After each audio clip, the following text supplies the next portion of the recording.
Mi nombre es Erwin Guerrero, soy egresado aquí de la Universidad de Nariño, soy internista y especialista en neumología de la Universidad Nacional de Colombia, máster en oncología torácica. Estoy cursando actualmente docencia universitaria en la Universidad de Nariño y vamos a empezar con otro máster de sueño. Bueno, un gusto, gracias a Dani que me invitó para estar con ustedes. Vamos a ver lo que son gases arteriales e intentar interpretarlos, algo que es muy diferente a saber leerlos, ¿verdad? Porque a veces te dicen, lea los gases arteriales. Ah, sí, doctor, pH de 7,3 con pH2 de 35 y bicarbonato de 20. ¿Y eso qué quiere decir? No sé, doctor, usted me dijo, léalos, ¿verdad? Y así son. ¿Ustedes son todos de qué semestre? O sea, ya medicina interna full con el doctor Taramuel Sánchez. Ahorita estamos votando. ¿Con quién? ¿Con? Nosotros con Taramuel. Eso, o sea, gases arteriales ya les dio. Eso, o sea, ya súper bien. Perfecto. Vamos a revisar algo que es de la Universidad Nacional y es cómo se interpreta. Ustedes conocen también un libro que se llama La alegría de leer el electrocardiograma, ¿verdad? Entonces, ¿o no? Sí. Lo han escuchado, pero nunca lo interpretaron tampoco. Bien, ya partimos mal. No. Entonces, la idea surgió por un compañero, Andrés Rodríguez, de la Universidad Nacional, de plasmar cómo se hace la transferencia de conocimiento, porque todos los egresados de la Universidad Nacional saben interpretar los gases arteriales, pero nadie se había interesado por plasmar la necesidad de que las siguientes generaciones tengan un manual de cómo interpretar estos gases arteriales, ¿verdad? Y como escuela lo sabemos interpretar, pero no había una guía. Aquí nace, y una frase muy bonita que dice Séneca: no estudies para saber una cosa más, sino para saberla mejor. Y eso es a lo que tenemos que ir enfocados. Entonces tenemos que saber qué son los gases arteriales, en qué escenarios se utilizan, cuándo los solicitamos y qué es lo que queremos interpretar de ellos, leerlos, analizarlos sistemáticamente.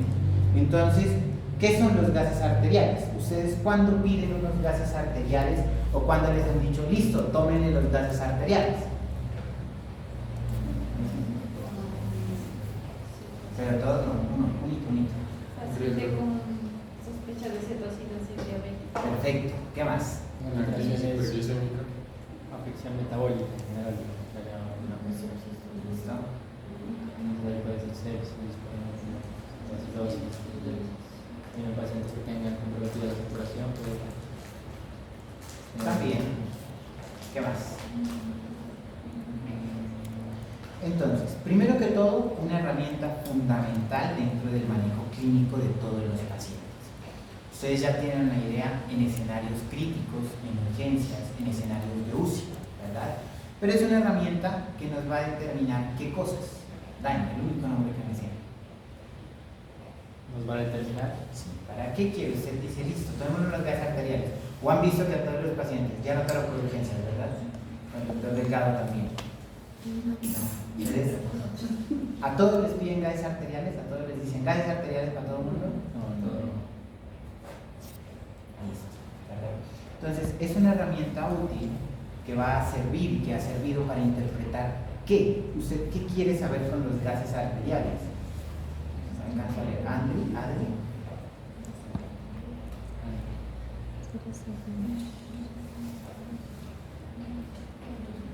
Si el paciente está en ácido alcalosis, podría ser.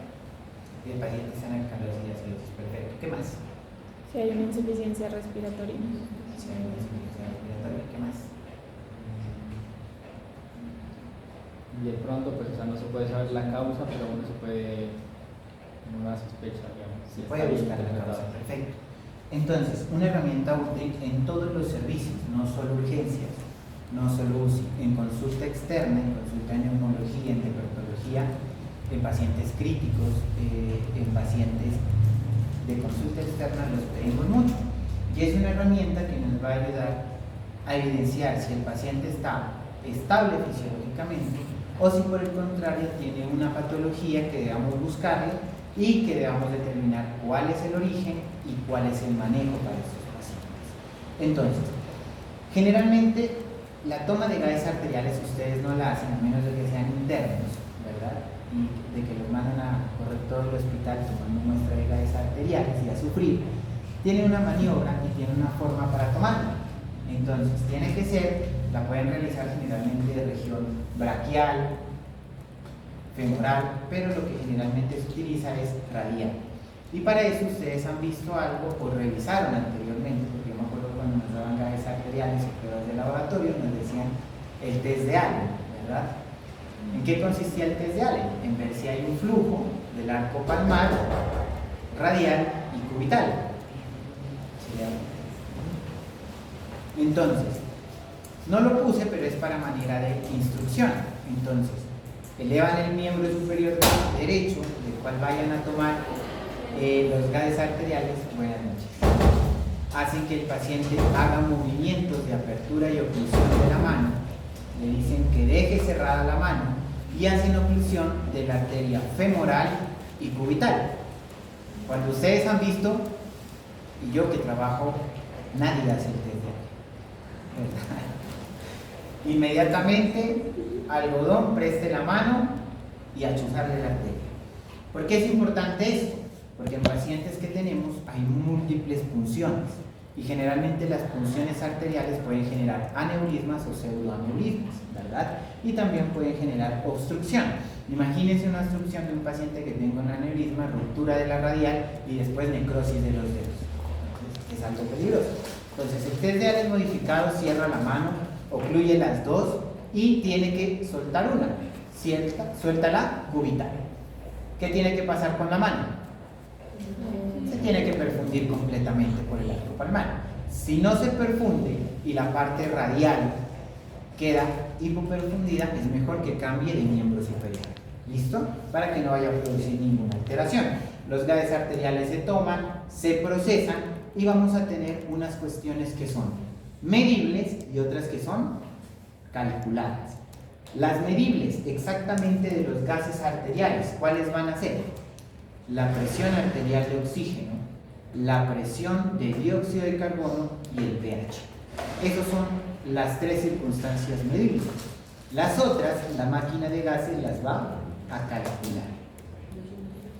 Y partimos de algo súper importante, lo que decían ustedes y a lo que principalmente se van cuando les dicen gases arteriales, al equilibrio ácido-base, ¿verdad? En esta clase vamos a ver, o en esta charla, mejor, vamos a ver cómo se definen los parámetros que necesitamos determinar. Buenas noches.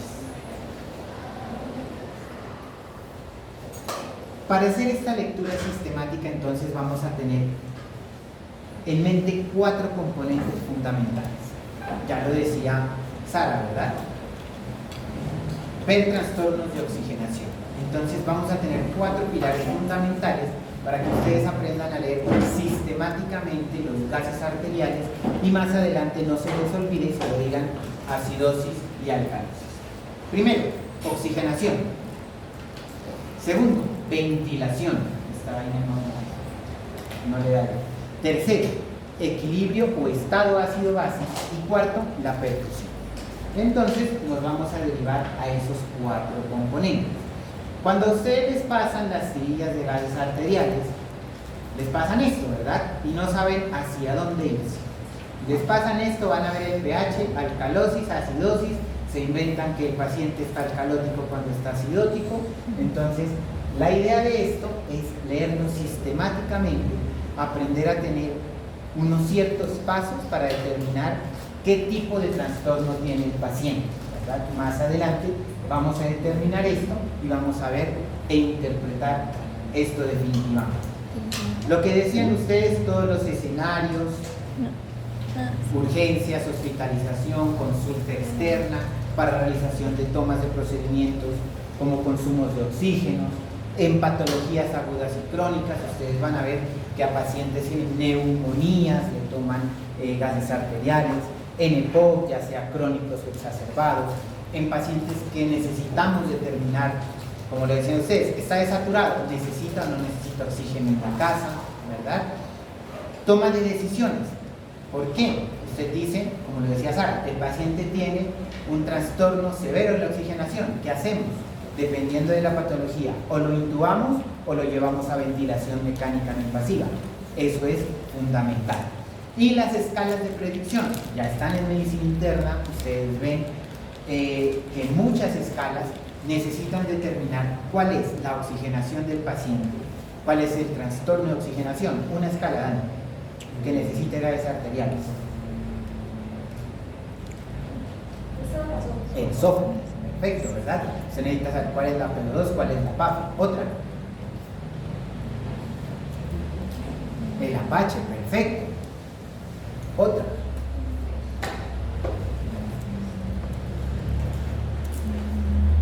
Las escalas de choque, ¿verdad? Entonces, usted con esas escalas, otra, cuando hay paciente con tromboembolismo, el tromboembolismo pulmonar, ¿verdad? El PESI. Entonces, hay muchas escalas que con los gases arteriales a ustedes le van a determinar morbimortalidad, pronóstico de ese paciente y saber qué le va a hacer. Además, los gases arteriales no es algo que vamos a tocar, pero también le tienen electrolitos, ¿verdad? Para calcular el ion gap o para calcular otros trastornos electrolíticos que tienen estos pacientes. Entonces, las utilidades son muchas, no es solo para decir el paciente está en alcalosis o en acidosis. Y algo fundamental, nunca lean unos gases arteriales sin saber el contexto clínico del paciente. ¿Por qué? Usted puede tener errores en la lectura de las máquinas. En las máquinas pueden haber burbujas, la muestra se puede haber coagulado, la muestra puede estar con exceso de anticoagulante y puede tener errores en las lecturas. Y cuando tiene errores en las lecturas es algo catastrófico, ¿verdad? Usted lo puede ver a un paciente, le dicen el paciente está completamente anémico por gases arteriales, está en acidosis metabólica, y usted va a ver el paciente y dice, estos no corresponden al paciente, vuelve a tomar otra muestra, lo ve tranquilo, relajado, sin hiperventilación. Entonces siempre en relación a la historia clínica y siempre lo hemos enfatizado así. Cuando usted ya tenga un enfoque de la patología, entonces tiene antecedentes, tiene patología del paciente, ya lo ha auscultado, tiene sibilancias, entonces usted dice, listo, es una posible EPOC. Vamos a ver cómo está exacerbado o no está exacerbado. Para eso tendríamos que determinar si está o no está en acidosis, ¿verdad? Que es lo fundamental. Neumopatías crónicas, síndromes de hipoventilaciones alveolares crónicos asociados a obesidad, dificultades respiratorias, ya sean agudas o crónicas, síndromes de hipoperfusión tisular como los pacientes que tienen choque o los pacientes que tienen insuficiencias hepáticas, y algo fundamental en UCI, seguimiento de la ventilación mecánica, ya sea o no invasiva o invasiva. Y eso es lo que siempre nos enseñan, ¿verdad? ¿Quiénes no han notado con el doctor Taramay? Todos, la mayoría de ardados, ¿verdad? Listo. Entonces, ustedes saben que esto son las referencias a nivel del mar. ¿Y por qué a nivel del mar? Porque todos los estudios están hechos a 0 metros sobre el nivel del mar para determinar cuáles son los valores normales de gases arteriales. Si usted toma estas referencias y ve unos gases arteriales acá en Pasto, ¿qué va a pasar? Pues van a parecer anormales. Con esas referencias que van a aparecer anormales, ¿verdad? A usted le llega un paciente con una PO2 de 60 y usted va a decir que el paciente está hipoxémico, pongámosle oxígeno inmediatamente, ¿verdad? Pero entonces para eso se han hecho diferentes tipos de estudios y han dicho, bueno, ¿qué pasa si los tomamos en Tumaco o los tomamos en Pasto? A referencia a eso, ¿por qué un paciente que viene de Tumaco llega desaturado?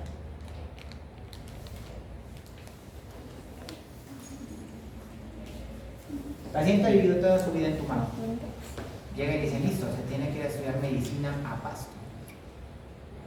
El hombre contento se viene acá a Pasto, está tranquilo y no puede caminar ni una cuadra porque se está ahogando. ¿Qué pasa? Es como el mal de altura. Los niveles de hemoglobina. Bueno, ahorita relacionamos. Así pragmáticamente para sacarlos del A tabla. la altura, a mayor altura hay menos presión de oxígeno. ¿Por qué no? A mayor altura hay menos presión de oxígeno. Entonces, es como el mal de alturas, pues, ¿verdad? Ajá. Entonces, obviamente ellos sí tienen menos hemoglobina y eso influye, ¿no? Porque no están adaptados, digamos. O sea, nosotros tenemos como más niveles de... O sea, cuando uno viene acá debería tener más hemoglobina. Pues, o sea, se desarrolla esa mala presión, digamos. Eso es la rotación. Pero por lo mismo que hay menos presión de gases. Hay menos presión de gases, perfecto. Sí, están en lo cierto. Entonces, hay menos presión de oxígeno.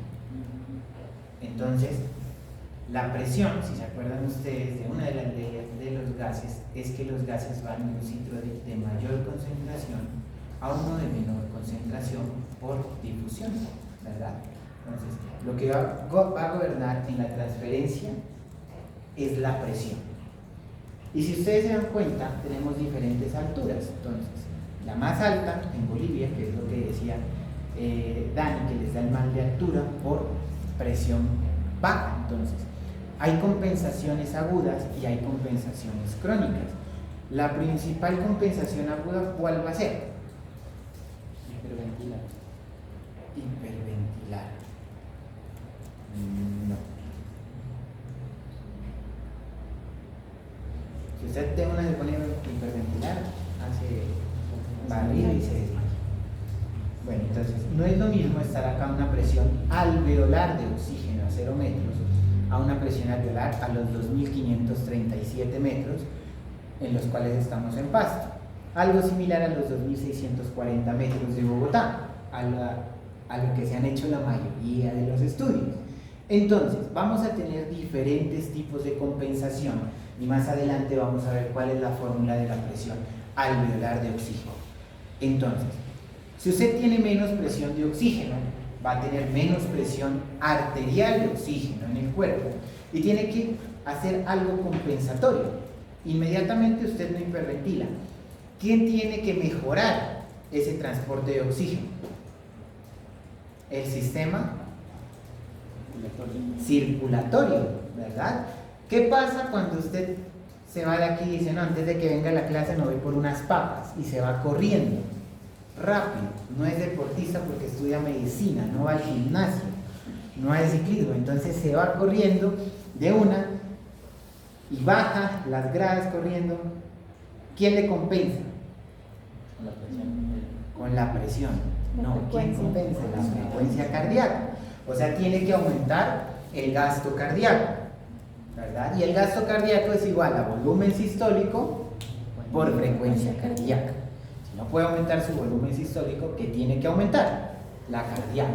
Entonces, ¿qué sienten esos pacientes cuando vienen de 0 metros sobre el nivel del mar a los 2.537? Van llegando, se bajan del terminal y el corazón les está palpitando tremendamente, ¿verdad? Entonces, no, siento un dolor del pecho, siento una fatiga, ¿verdad? Empiezan a compensar circulatoriamente, obviamente también con la respuesta presora. Pero miren todo lo que hay: aumento del tono simpático, aumento de la presión arterial sistémica, disminución del volumen latido, aumento de la frecuencia cardíaca como principal, aumento del gasto cardíaco. Si los pacientes no logran compensar crónicamente esto, pues se van a deteriorar. Después de eso, si viene ¿qué? La hiperventilación, ¿verdad? Porque necesitan aumentar el oxígeno que va a llegar a sus alveolos, ¿verdad? Obviamente también hay otros: aumento del flujo cerebral, el incremento de la ventilación, la hemoconcentración, pero eso no se da de la noche a la mañana, ¿verdad?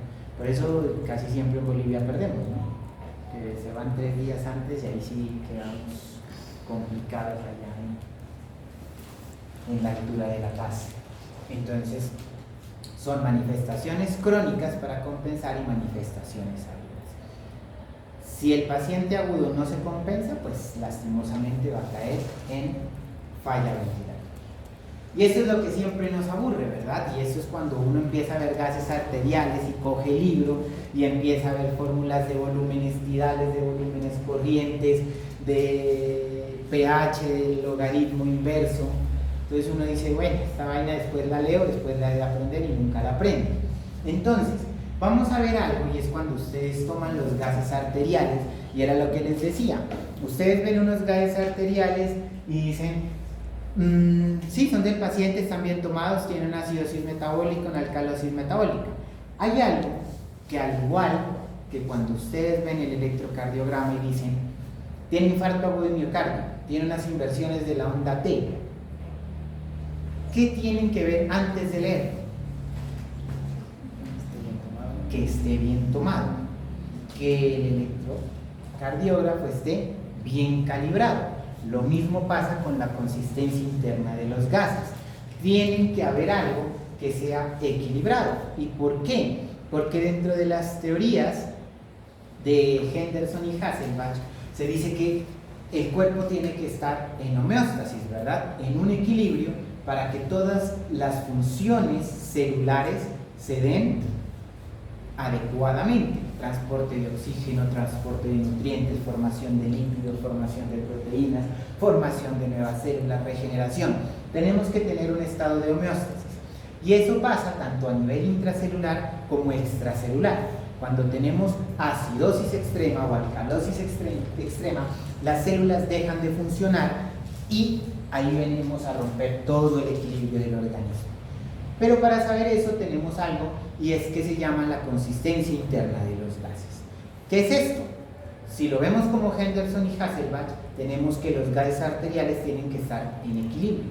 Y en equilibrio es que el pulmón va a estar entonado con el riñón para mantener un estado neutro de electronegatividad, ¿verdad? Entonces hay algunas fórmulas que lastimosamente tenemos que aprenderlas, ¿verdad? Pero son sencillas y son fáciles.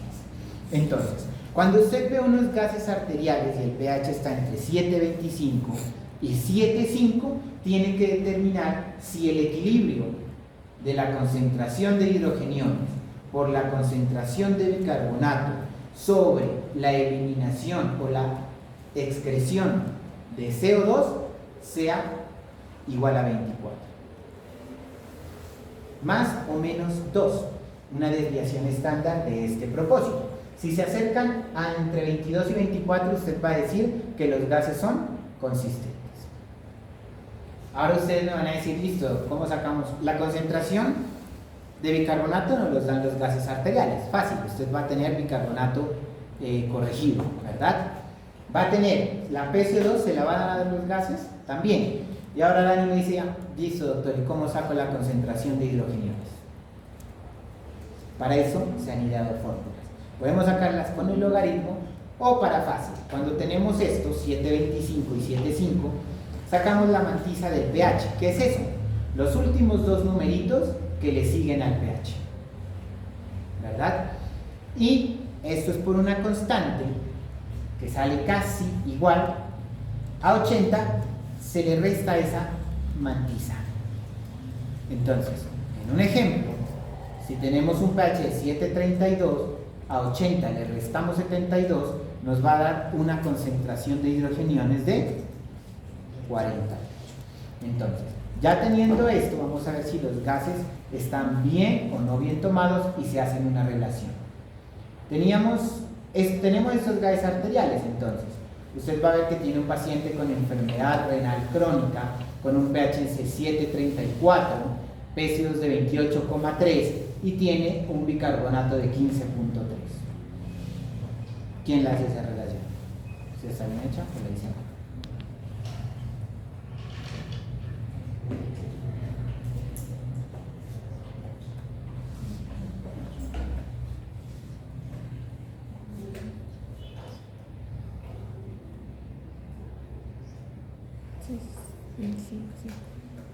¿Sí está bien? Listo. Entonces, si tenemos esos gases solo analizando pH, PCO2 y bicarbonato, tenemos que estos gases, no sabemos cuáles sean, no sabemos lo otro, sí se pueden interpretar, ¿verdad? Están cerca a 26. Ya habíamos dicho que era 24 más o menos 2. ¿Listo? Ahora entonces, si alguien quiere salir al tablero o alguien quiere decirnos si esos gases se relacionan o no, son consistentes y si se pueden o no se pueden leer.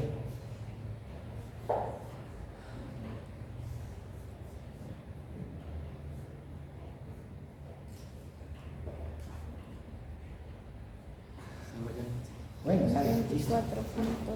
¿Lo dijiste? Sí. Ah, Pues, está volando. pH de 743.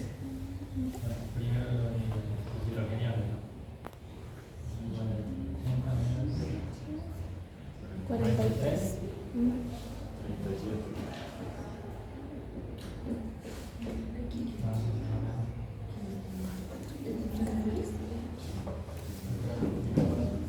20.6.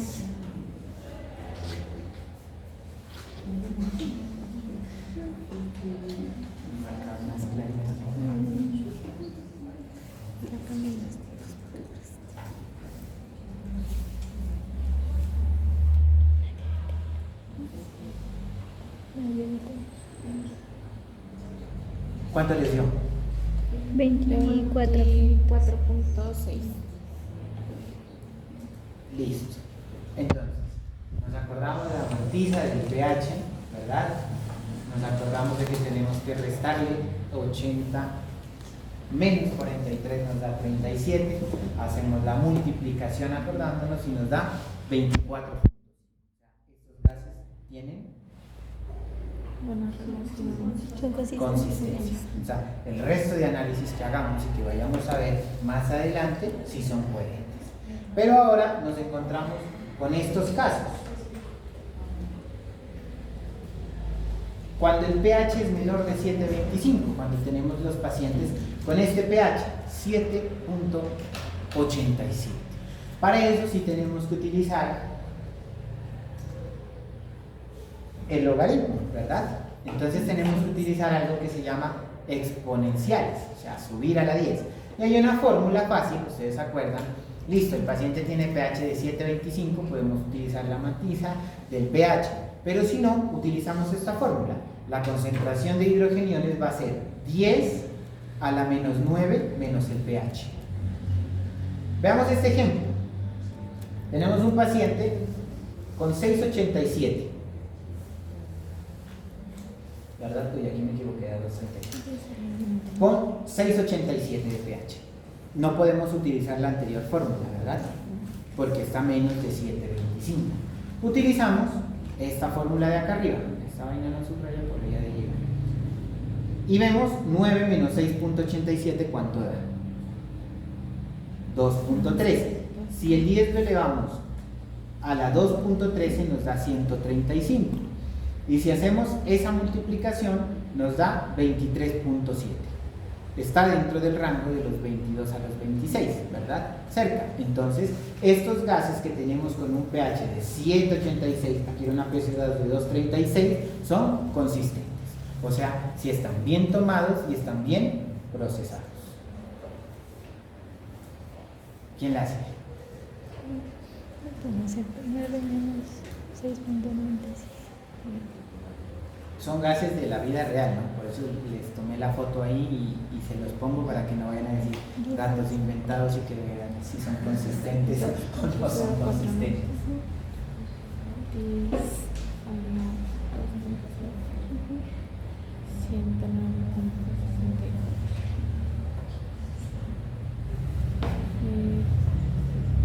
109.2.9 está bien, perdón.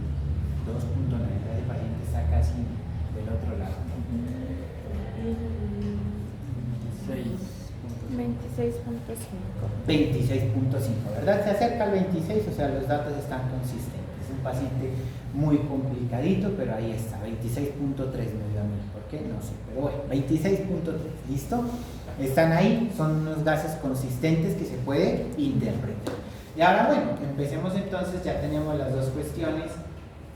Bueno, ahí se fue esa acomodación. Y ahora vamos a arrancar con la interpretación. Y desde aquí viene la base de lo que ustedes van a saber interpretar. Ustedes ven los gases arteriales, generalmente después, espero que no se olviden de la consistencia de los gases, de que analicen si son o no son leíbles, y de que después de eso empiecen a ver sí, partes. Primero, oxigenación. Es el primer eslabón que vamos a interpretar siempre en unos gases arteriales. No se vayan al pH. Obviamente para la consistencia sí, pero para la interpretación no. Lo primero que vamos a interpretar es la oxigenación. ¿Y qué es la oxigenación? la cantidad de oxígeno que hay a nivel arterial. Más adelante van a ver ustedes cómo se hace diferenciaciones entre sangre arterial y sangre venosa para ver perfusión, pero lo que me interesa esta noche es que les quede claro la oxigenación. Entonces, la oxigenación parte de un punto fundamental y es saber si el paciente está o no está oxigenado, de saber si le hace requerimiento de oxígeno suplementario, definir por qué hay hipoxemia, qué posible trastorno patológico tenga ese paciente, definir si el trastorno es leve, es moderado, es severo, si responde o no responde al oxígeno, cuál es el mecanismo posible de esa hipoxemia que tiene el paciente y qué tratamiento le vamos a dar. Si solo le vamos a poner oxígeno, si el paciente está en falla ventilatoria, si necesita ventilación mecánica no invasiva o si necesita intubación. Esto era lo que hablábamos y esta es la consideración por qué los pacientes que vienen a nivel del mar, a diferencia de los que estamos en la altura, tenemos una presión arterial de oxígeno menor. Y es porque la presión arterial o alveolar, va a ser también menor. Y eso se debe a la presión barométrica, ¿verdad? A 0 metros sobre el nivel del mar, la presión barométrica alcanza hasta los 760 milímetros de mercurio. ¿Y qué habíamos dicho? Los gases pasan de un sitio de mayor concentración a uno de menor concentración por presión. A nivel del mar, ¿qué tenemos? 760. Esta es una fórmula que es la fórmula para calcular la presión alveolar de oxígeno. ¿Por qué tenemos que calcularla? Porque la presión arterial nos la va a dar los gases, pero la alveolar la tenemos que calcular. No le traje el montón de fórmulas porque si no nos llevamos una hora descifrando todas las presiones alveolares y toda la presión barométrica y cómo se calcula diferentes tipos de presiones. Para esto tenemos entonces, a nivel del mar tenemos 760 milímetros de mercurio. ¿Qué es este 0.21?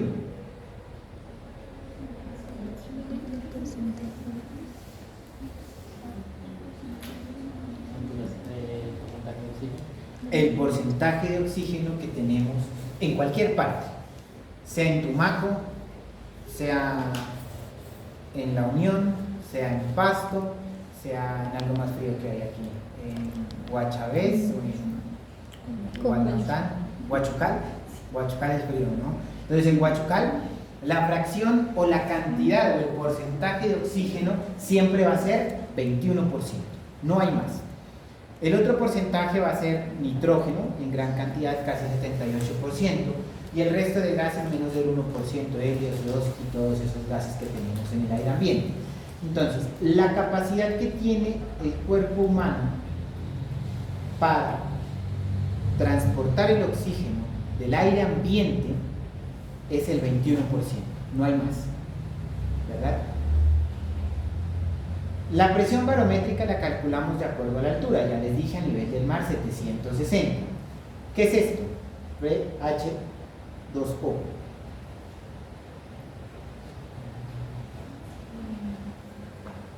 La presión del vapor de agua. ¿Por qué? Porque el aire, cuando entra a nuestras vías respiratorias, no entra frío, ¿verdad? Se humidifica y parte de ese aire se condensa y se vuelve agua y eso cambia de presión. Y esa presión dentro de nuestras vías respiratorias son 47 milímetros de mercurio, que va a disminuir a la presión barométrica. ¿Listo? Y después tenemos una constante que a nivel del mar decimos que son la generación de la presión de CO2 sobre una constante de difusión del dióxido de carbono. Esta es una fórmula con la cual vamos a luchar para decir cuál es la presión que realmente llega del oxígeno al alveolo. ¿Por qué? Porque estamos luchando con la presión que se genera del CO2 que se está produciendo acá dentro, más adelante vamos a ver un alveolo, con la presión de vapor de agua dentro de las vías respiratorias que van a disminuir también la presión barométrica. Al hacer estas multiplicaciones, si ustedes se dan cuenta, aquí dice 139, eso está expresado en milímetros de mercurio. Una persona en el mar, entonces, dentro del alveolo va a tener una presión de 139 milímetros de mercurio para realizar la difusión y el paso de oxígeno del alveolo al capilar. Mayor presión. Tomemos en Bogotá, que es el estudio, o en Pasto, ¿verdad? Que es casi similitud. Cambia la presión barométrica. Como cambiamos de 0 metros sobre el nivel del mar a 2.537 o a 2.600 metros sobre el nivel del mar, sobre lo que está hecho en los estudios de gases arteriales, cambia la presión barométrica. Entonces, miren cómo cambia la presión barométrica y un poquito el CO2, la difusión por ser más baja. Si ustedes se dan cuenta, la presión alveolar es completamente diferente. Ya en una persona completamente sana vamos a tener que ya dentro del alveolo no tiene 139 milímetros de mercurio, sino 98. Ahora sí entendemos por qué no podemos tener la presión arterial de oxígeno a nivel del mar, que nos dice, usted en Tumaco tiene que tener una presión arterial de oxígeno entre 80 y 100, ¿verdad? Porque es la difusión que va a pasar. Acá ya tenemos 98. Entonces, nuestras condiciones de presión arterial de oxígeno van a cambiar. Y estos son todos los estudios que se han hecho en Colombia, intentando discriminar o intentar tener valores para cada ciudad, para cada altura, ¿verdad? Y afortunadamente tenemos aquí el estudio que se hizo en la Fundación Hospital San Pedro, la doctora Anita Pinzón, que es fisioterapeuta. Entonces tomaron pacientes sanos, ¿verdad? Y con la Universidad Mariana, y determinaron estos valores. Miren la PO2, ¿no?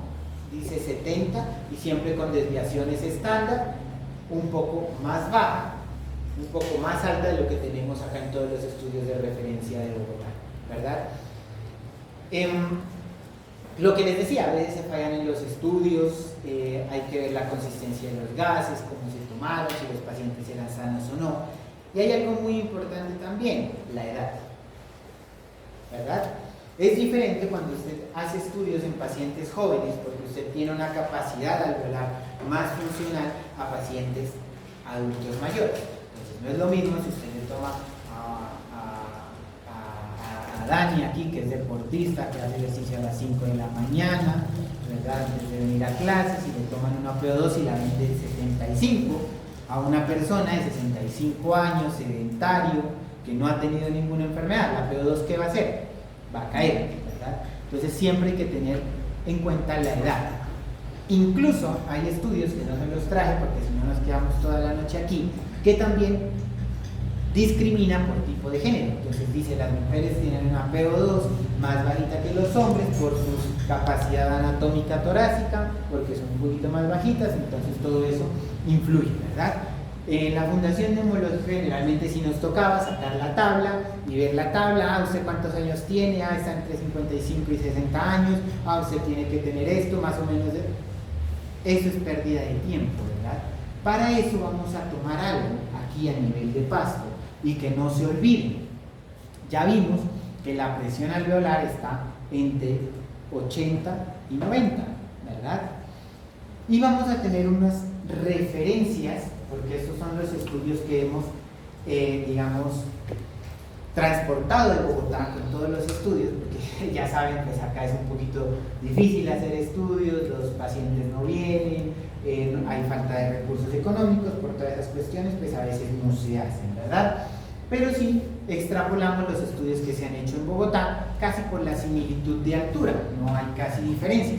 Aquí decimos que estamos a 2.537 metros sobre el nivel del mar, a nivel del Parque Nariño, pero si tú te vas al Agualongo, entonces ya cambia 100 metros sobre el nivel del mar más, y te vas ya hace más frío y ya estás a 2.600. Entonces, ¿podemos extrapolarlo de Bogotá? Sí, lo podemos extrapolar, ¿verdad? ¿Hay que hacer estudios? También. Pero tenemos algo, y para que no se les olvide, primero es saber los valores normales. Y los valores normales acá en Pasto vamos a tomar, no vamos a diferenciar edad, porque también hay otra fórmula para diferenciar edad, cuando son mayores de 45 años, no la vamos a utilizar por el momento, porque quiero que se aprendan esto. Cuando un paciente está normoxémico, cuando su función alveolar, su función pulmonar está bien con respecto a la oxigenación, cuando tiene una presión arterial de oxígeno entre 60 y 80.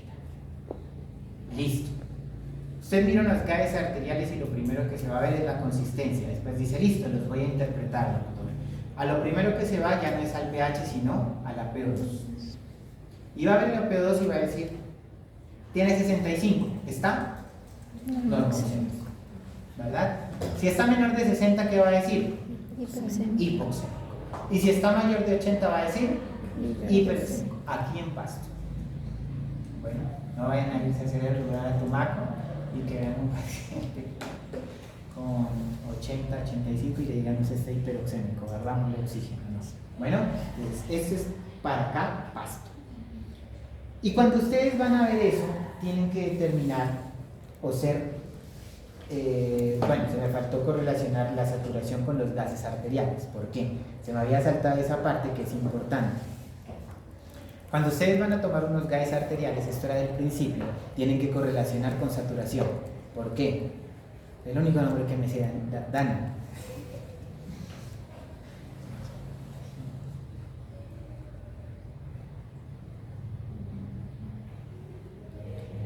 Sara.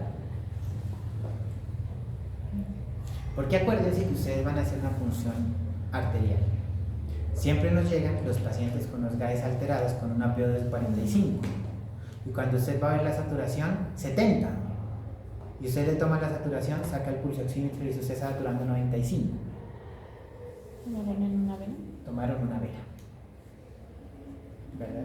Entonces, se me había olvidado decirles eso. Siempre ver la saturación de oxígeno también para la consistencia de los gases, obviamente.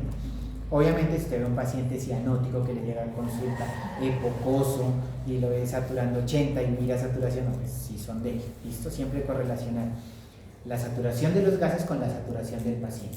Eso es fundamental también. ¿Listo? Después de esto, normoxemia, hipoxemia, hiperoxemia, tiene que saber si el paciente está espontáneo o terapéutica. ¿Cómo le van a reportar eso en los gases? Con la FiO2. Entonces, abajo o arriba o en el final dice FiO2, 21%, 24, 28, 50%, 1, o sea, 100%. Y de acuerdo a eso va a interpretar. Paciente tiene 65, está con FiO2 del 21. ¿Qué dice? Normoxemia espontánea. Perfecto. Hasta ahí vamos la primera parte de la oxigenación. Si el paciente tiene normoxemia, pero es con oxígeno, va a decir normoxemia con FiO2D. Estamos en interpretación, no va a poner FiO2, eso es lectura. Normoxemia terapéutica. Bien, ahí dice terapéutica. Entonces, normoxemia al ambiente, normoxemia espontánea. Y cuando está con oxígeno, normoxemia terapéutica. Cuando tiene hipoxemia, el paciente le sale con 55. Se dice hipoxemia y está el FiO2 del 21. Espontáneo o al ambiente. Y si está con oxígeno al 28%, ¿qué dice? Hipoxemia terapéutica. Hipoxemia con falla terapéutica. ¿Listo? Porque usted le está colocando oxígeno, pero ese oxígeno no mejora la hipoxemia del paciente.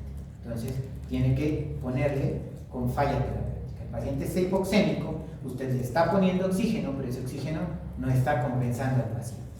¿Listo? Por eso estamos en interpretación. Estos son los diferentes sistemas de oxígeno que podemos utilizar. No se aprendan los colores. ¿Por qué? Anteriormente nos decían, la nomenclatura de los colores es universal. Entonces usted al rosadito va a ser al 21%, al blanco va a ser al 24%, el verde va a ser el 28%, el naranja va a ser 50% y el rojo va a ser 50%. Oh sorpresa, cuando usted llega al hospital, pues cada casa comercial le cambia los valores a esto. Entonces usted tiene que irse a ver el Venturi y ver qué numerito dice, ¿verdad? Pero sí saber cuántos litros tiene que ponerle a ese paciente. Esto no es de gases arteriales, pero eso es como se los van a interpretar. Y esto era lo que habíamos hablado: oxígeno 20.9%, 21%, 78% de nitrógeno y el resto de gases en el ambiente, ¿verdad? Entonces, ¿por qué necesitamos la FiO2 después de esto? Para decir qué trastorno tiene el paciente. Y de acuerdo a esto, lo vamos a clasificar a ese paciente. Olvidarse de esto. Aquí en Pasto, no. Si se van a trabajar a Cartagena, sí. Si se van a Barranquilla, sí. Si se van a Tumaco, sí. Si van a estar acá en Pasto, no. Porque se va a clasificar mal a un paciente, ¿verdad? Y todos los pacientes que nos llegan a consulta o que nos llegan, nos dicen paciente con trastorno de la oxigenación. El paciente nos llega con 280 bien tranquilo, o nos llega con 285 y ya le están poniendo trastorno de la oxigenación. Para eso, ¿qué nos dicen los estudios de Bogotá? Esta es la clasificación que tenemos que utilizar, ¿verdad? Entonces tenemos normal con una PAFI. ¿Y qué es la PAFI? La relación entre la presión arterial de oxígeno que tenemos y la fracción de oxígeno que usted le está dando. Ya vimos anteriormente, usted le puede dar a un paciente oxígeno por cánula nasal. Depende mucho de la mucosa del paciente, la humidificación del paciente, si hay o no hay lesiones, porque siempre hemos dicho, a 1 litro le damos 24%, a 2 litros le damos 28%, a 3 litros 32%. Ya más de 3 litros usted va a secar la mucosa, va a hacer vasodilatación nasal, va a generar epistaxis y no se puede controlar el flujo de oxígeno. Entonces, lo que mandamos es hasta 3.5 litros de oxígeno, generalmente dándole casi hasta un 32% más de oxígeno. ¿Qué hace el oxígeno? Usted lo introduce, le está aportando más oxígeno, va a desplazar nitrógeno y va a desplazar CO2, ¿verdad? Esa es la condición para que el alveolo tenga más aprovechamiento de oxígeno en los alveolos que no tienen esa capacidad de presión de oxígeno. Normal, más de 2.28. Leve, 2.20 a 2.80. De 160 a 220, generalmente yo le he puesto a 190 a 219, ¿verdad? Menor de 200 ya es 219, esto es lo que nos plasma en Bogotá. Y menor de 120 muy severo. Entonces, leve, moderado, severo y muy severo. Acá en Pasto. ¿Listo? Y entonces usted ya dice, listo, el paciente tiene una hipoxemia con falla terapéutica con un trastorno leve, moderado o severo de la oxigenación. Hasta ahí parte la primera parte de cómo se interpretan los gases arteriales. Entonces, primero, la oxigenación. Cuando alguien les diga, doctor, interprete los gases arteriales, usted coge y le dice, doctor, una normoxemia espontánea sin trastorno de la oxigenación. Eso quiere decir que usted solo con la PO2 y la FiO2 ya interpretó esa parte y dice que el paciente con su oxigenación está ok, perfecto. A diferencia si le dice una hipoxemia con falla terapéutica con un trastorno moderado de la oxigenación. Usted dice, a ese paciente le está faltando oxígeno y tiene que buscar la causa por qué tiene ese trastorno de la oxigenación. La más fácil, disminución de la FiO2. ¿Cómo disminuye la FiO2? ¿Cómo disminuye el oxígeno? Incendio, ¿verdad? Un incendio, ¿qué hace? Consume oxígeno, disminuye la capacidad de oxígeno de ese aire ambiente y hace que la presión caiga de oxígeno, no entre oxígeno y usted lo va a tener hipoxemia. En anestesia, cuando usted está sedando a un paciente, ustedes saben que la anestesia general, ya pasaron por anestesia, ¿no? Entonces, hace fluctuación de gases para dormir a los pacientes y si se equivocan, pues obviamente cambian ese flujo de oxígeno y a veces a la UCI nos llegan hipoxémicos o a veces nos llegan con PO2 de 240, de 300. ¿Listo? Entonces, eso también puede cambiar. Si usted está bajo un paciente con quemaduras por incendios o algo, usted va a decir, ¿por qué tiene la FiO2 baja? Pues porque no tenía oxígeno que respirar. La combustión hizo que el oxígeno disminuyera en esa parte, ¿verdad? No le va a buscar otro, a menos de que tenga quemaduras en la vía aérea. Hipoventilación alveolar. Esto es algo que lo vamos a ver dentro de los trastornos de hiperventilación e hipoventilación. Pero hay patologías dentro de la oxigenación que generan hipoventilación alveolar. Una de las causas, el EPOC, el asma. ¿Por qué producen hipoxemia? Por hipoventilación.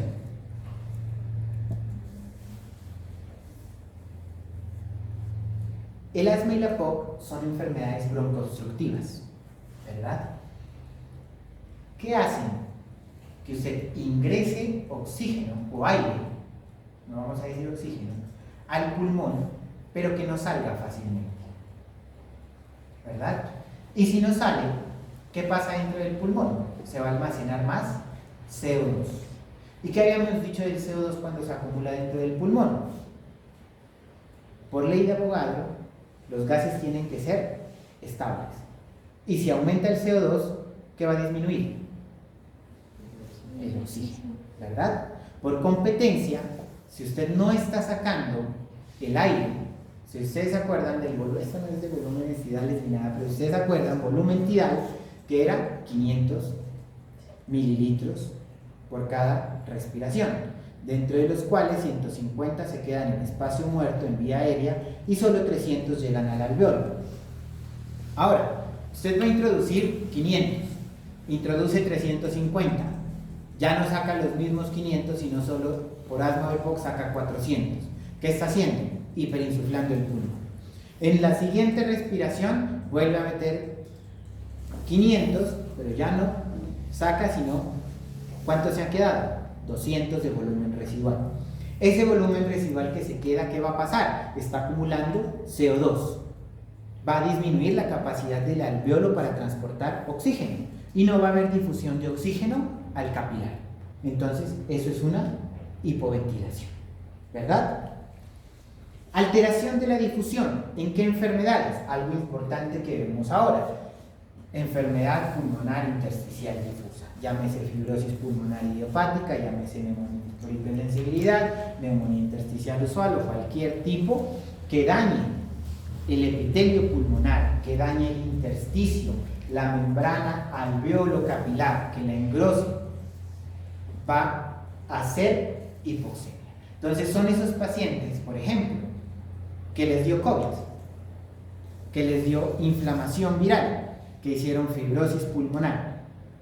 ¿Qué tienen? Alteración de la membrana alveolo-capilar. Se vuelve más gruesa. Si se hace más gruesa, el oxígeno difunde menos, porque es por presión, ¿verdad? El CO2 se difunde 20 veces más que el oxígeno. Sale, pero va a haber hipoxemia. Otra enfermedad, el enfisema pulmonar. Si hay destrucción del alveolo, hay disminución de la barrera alveolo-capilar y no se difunde el oxígeno, ¿verdad? Entonces son esos pacientes que usted los ve rosaditos, chéveres, los que conocen ustedes, sopladores crónicos, ¿verdad? No bronquíticos, sino rosaditos, que usted dice, ¿por qué está hipoxémico? Pues por el enfisema tan grande que tiene en el pulmón. Entonces estamos viendo que los gases arteriales le van a ayudar a eso. En condiciones agudas, ¿qué es esto? Aumento del QSQT. Entonces, si ustedes se acuerdan de la fisiología pulmonar, ustedes tienen que tener áreas bien ventiladas y áreas bien perfundidas. Y se acuerdan de las áreas de West, ¿verdad? ¿O no? 1, 2 y 3. 1, 2 y 3. 1, 2 y 3. Entonces, abajo, ¿qué van a estar? Bien perfundidas, mal ventiladas. Arriba, ¿qué va a ser? Bien ventiladas, mal perfundidas. ¿Y el medio qué va a ser? Una zona perfecta, bien ventilada y bien perfundida, ¿verdad? Y esto quiere decir entonces que usted, para que tenga un equilibrio entre esa oxigenación, tiene que tener un área bien ventilada, que esté con el oxígeno al 21%, y unos capilares que estén bien perfundidos. ¿Qué pasa en una neumonía? ¿Y por qué lo he puesto ahí neumonía? Pero también podemos poner el edema agudo de pulmón, podemos poner una proteinosis alveolar, podemos poner cualquier otro tipo. Aumento del QSQT, ¿qué es? En una neumonía, ¿qué pasa? Los alvéolos están congestionados, entonces no se hace una buena ventilación aunque haya una buena perfusión. Exactamente. Entonces, los alvéolos van a estar llenos de secreciones, van a estar de degradación de neutrófilos, de bacterias, de interleuquinas, y van a estar en un síndrome de condensación, o sea, están ocupados, ¿verdad? Por más que tenga perfusión, ahí no le va a llegar oxígeno. ¿Cómo va a estar ese paciente? Hipoxémico, ¿verdad? No va a tener cómo transportar oxígeno. Entonces, de acuerdo a esto, usted puede ir determinando lo que habían dicho al principio, que puede no dar el diagnóstico preciso, pero aproximarse, que es lo que tiene el paciente con esa hipoxemia.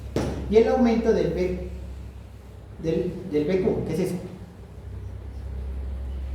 Espacio muerto. Ahora tiene lo contrario, ¿verdad? ¿Se acuerdan del espacio muerto anatómico, que es la tráquea y los alvéolos y los bronquiolos principales, que no tienen transporte? Y el espacio muerto fisiológico. ¿Dónde hay espacio muerto fisiológico? En los ápices pulmonares, que generalmente no difunden. Cuando pasa un aumento del BQ, ejemplo, va a tener lo contrario. Tromboembolismo pulmonar. Tiene áreas bien ventiladas, pero no hay circulación. O sea, no hay cómo difundir el oxígeno. ¿Listo? Entonces, miren qué sencillo, ¿verdad? Se le disminuyó, tiene hipoventilación el paciente, una enfermedad crónica obstructiva, no difunde el oxígeno. Obviamente esto lo va a suceder con una radiografía, con un TAC de tórax y con otras cosas, pero puede buscar cuál es la posible causa de esa hipoxemia, ¿verdad? Entonces, esto era lo que yo les decía, ¿verdad? Tenemos otra cosa que es el shunt intrapulmonar, que nos puede producir hipoxemia. ¿Qué son esas cuestiones del shunt intrapulmonar? Entonces, son arterias o son vaciamientos de CO2 que no van a pasar a la circulación del pulmón. Entonces, hay shunt fisiológicos que son las arterias bronquiales. Esas no pasan por el pulmón, sino que se derivan directamente a la aurícula, ¿verdad? La hipoventilación ya la vimos, el espacio muerto parcial y el espacio muerto completo, cuando no hay nada de circulación, ¿verdad? Y el cortocircuito de derecha a izquierda. ¿Esto en qué será? ¿En qué tipo de hipoxemia será? Las vemos en adultos, pero generalmente más las vemos en niños, ¿verdad? ¿Por qué? Porque son cardiopatías congénitas. ¿Qué quiere decir esto? Que usted tiene un cortocircuito de derecha a izquierda y en vez de pasar el contenido del corazón derecho hacia el pulmón a oxigenarse, se va directamente a la circulación central, ¿verdad? Generalmente lo vemos en niños, en adultos no mucho, generalmente hipoxemias que se regulan, forámenes ovales permeables o comunicaciones interauriculares o interventriculares de derecha a izquierda, pero son extraños. También hay que pensar en esto, ¿verdad? Como signos de hipoxemia. Y ya les había hablado entonces de la presión alveolar de oxígeno y de la presión. Hasta ahí quedamos con oxigenación, ¿listo? Falta este pedacito chiquito que es para determinar tratamiento. Entonces, ustedes ya saben decir hipoxemia terapéutica, hipoxemia con falla terapéutica, normoxemia con trastorno leve, moderado, severo, muy severo de la oxigenación. ¿Por qué les enseño así? Porque así preguntan en los exámenes de residencia. Entonces, le dicen, ¿cuál sería la interpretación más adecuada para los siguientes gases arteriales? Y de una les ponen acidosis metabólica o oxigenado, hiperventilado, hipoventilado con equilibrio. Y lo primero que se van a ver es equilibrio de ácido-base. ¿Listo? Entonces, la interpretación primero por oxigenación, terapéutica y trastorno.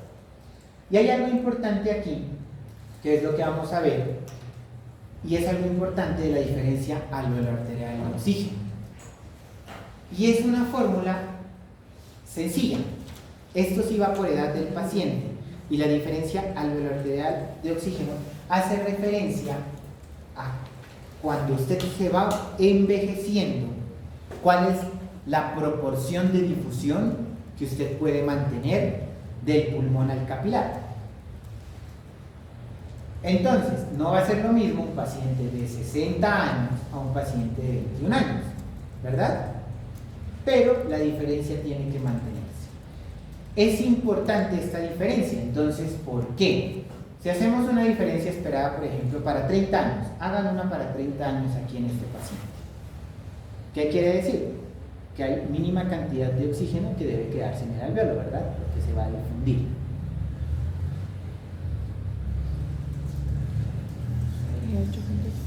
¿Cuánto te dio?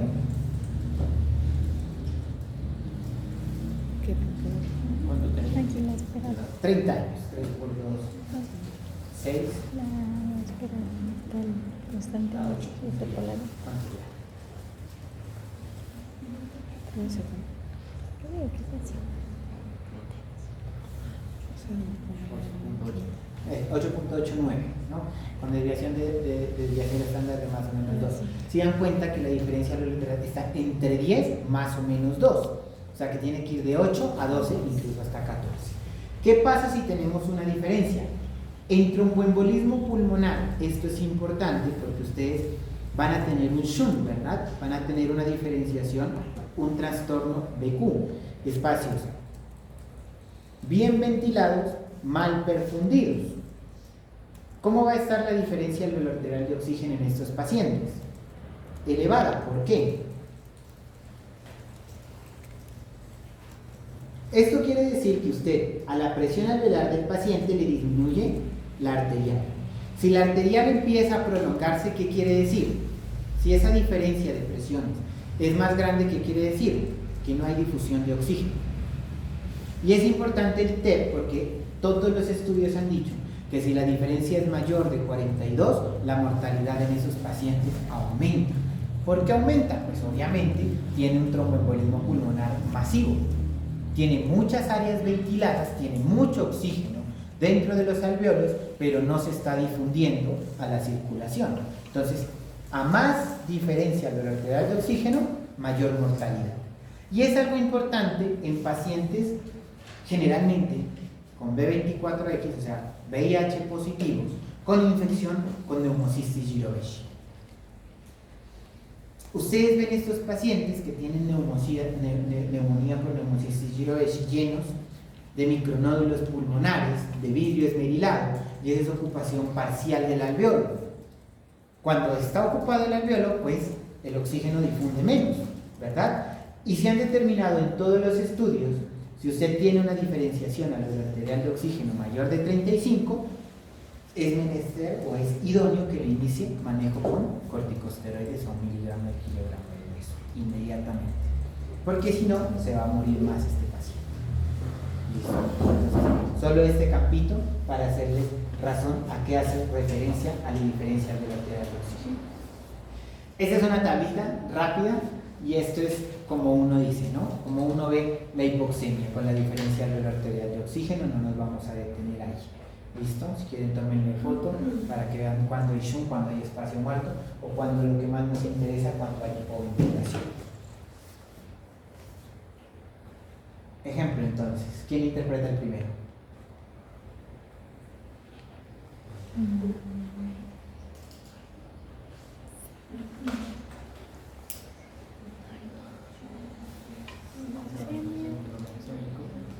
Listo, Dani, fuerte, pero. Es un paciente normoxémico con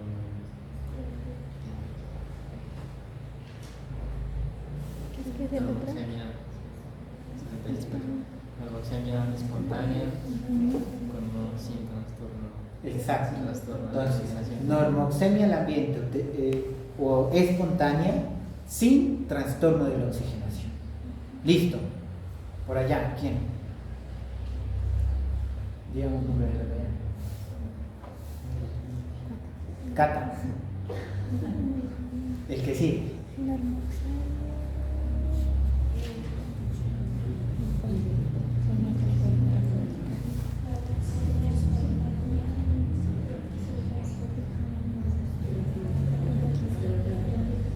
Fuerte.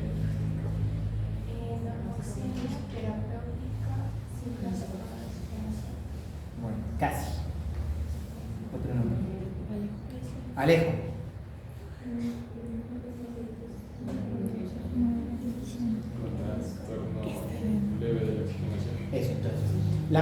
está bien, 60, o sea, está normoxémico.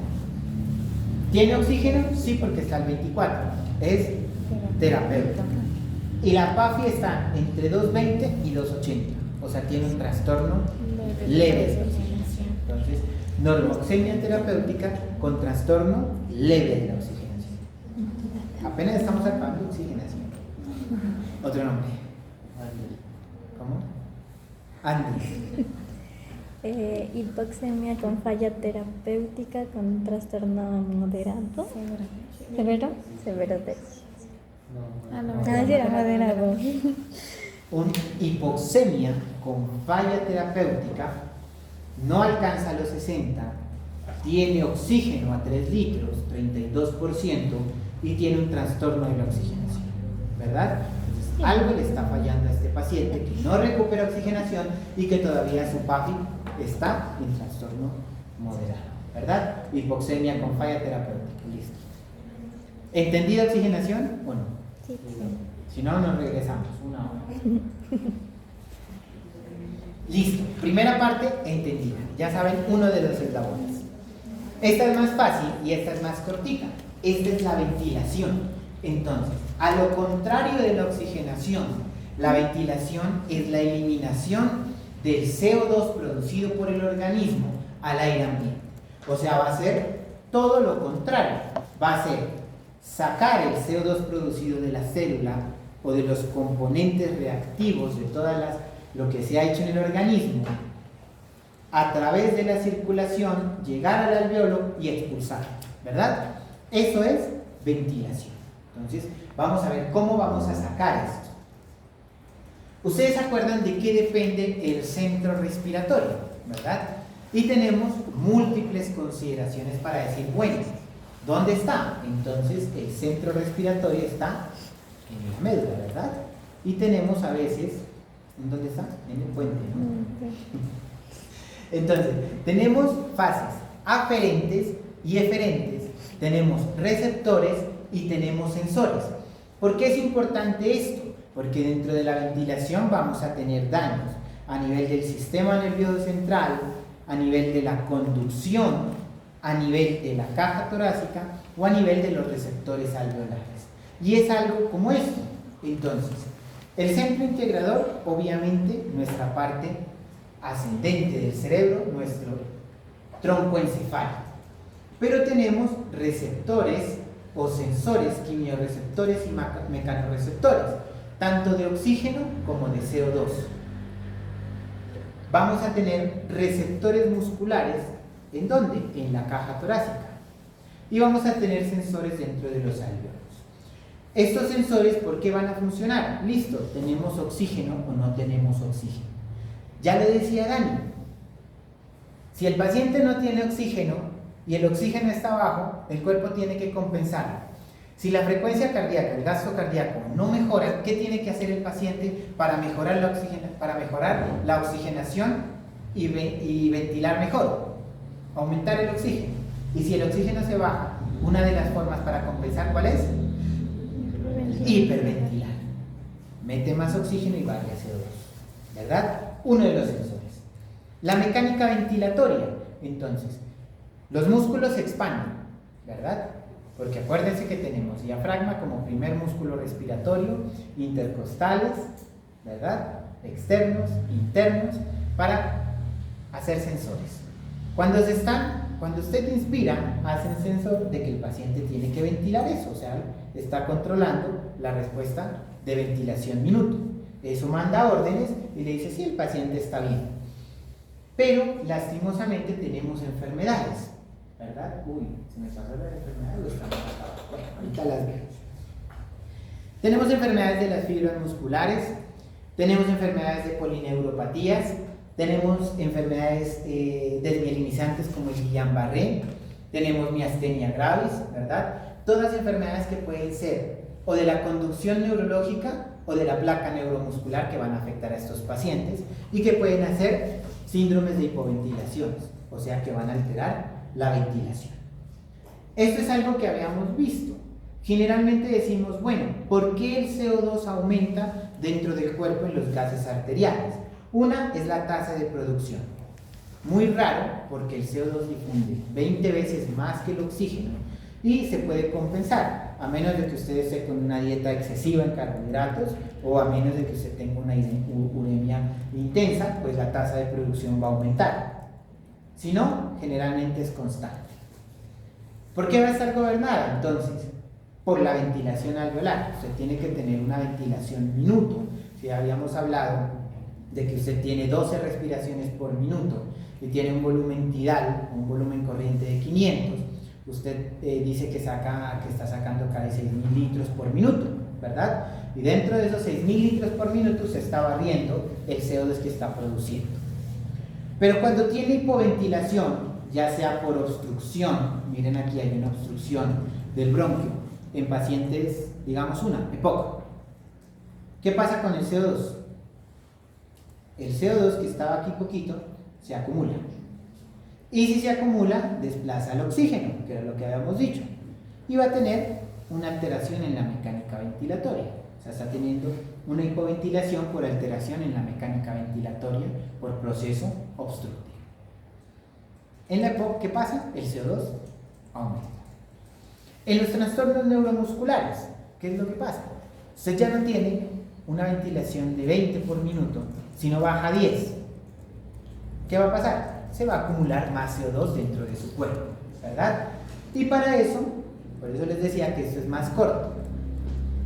Evaluación de la CO2, que es el siguiente paso. Cuando usted lo tiene normal, y tiene que saber cuáles son los valores normales también, nos volvemos a la gráfica que habíamos visto y a los estudios que nos han dado en Pasto.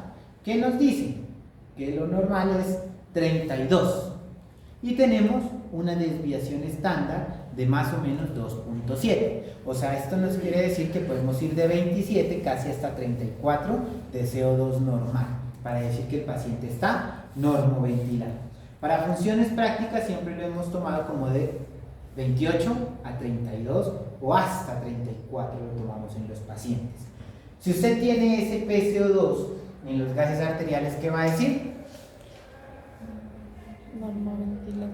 Está normoventilado. Pero dentro de la interpretación de los gases arteriales tiene que decir normocapnia, que es el siguiente paso. Cuando usted está normocápnico, está normoventilado, no quiero que se me confundan aquí, estamos viendo el CO2. Esto es CO2 en lectura, no en interpretación. Entonces, tenemos un PCO2 normal, usted dice el paciente está ventilando súper bien. ¿Cómo lo interpreta en gases? Con normocapnia. El siguiente punto es normocapnia. Cuando el CO2 está bajo, ¿qué quiere decir? No, por eso les digo, no quiero que se confundan. Usted tiene CO2 bajo en los gases arteriales. ¿Qué quiere decir? Que usted está barriendo CO2, está sacando todo el CO2. Quiere decir que está hiperventilando. Si usted hiperventila, barre CO2. ¿Cómo se interpretaría eso en los gases? Por eso no quiero que se confundan. Hipocapnia. Perfecto. O sea, la hiperventilación lleva a hipocapnia. Si usted ve a un paciente que le está respirando con 40, usted dice el paciente está hiperventilando. ¿Cómo tiene que verse en los gases? Con hipocapnia, que está barriendo CO2. Y así es como se interpreta. Cuando usted ve una hipocapnia, o sea, un PCO2 menor de 28, usted dice el paciente está hiperventilando. Y cuando tiene bastante CO2, que era lo que habíamos dicho acá, el paciente está hipoventilando. Y si retiene CO2, ¿cómo se interpreta en los gases? Hipercapnia. Listo. Se acabó la interpretación de la hipercapnia. Entonces, normocapnia, se me perdió aquí la normocapnia, era de 28 a 34, lo he escrito mal. Tenemos la hipocapnia, que es menor de 28, que hace referencia a que el paciente esté, ¿qué dice aquí? Hiperventilando. Se puede asociar a hipoxia, acidemia, hipercapnia, obstrucción de la vía aérea y ejercicio. ¿Se acuerdan que les decía? Si ustedes se van a hacer ejercicio aquí, van a llegar agitados, hiperventilando y con hipocapnia. Y si tiene hipercapnia, aumento de la producción, que era muy difícil, o lo más frecuente, alteración de la ventilación por espacio muerto. Algunos ejemplos. Entonces, Alejandro, paciente con trauma craneoencefálico severo, ¿qué tipo de trastorno va a tener? ¿Hipocapnia, normocapnia o hipercapnia? Hipercapnia, ¿por qué? Está reteniendo, está afectando el centro respiratorio, por lo tanto pues debe estar reteniendo el... Exactamente. Traumas craneoencefálicos generalmente hay desconexión del sensorio y los pacientes dejan de respirar, por eso nos llegan hipercápnicos y hay que intubarlos, ¿verdad? También para protección de la vida. Otro nombre, digamos. Ahí atrás.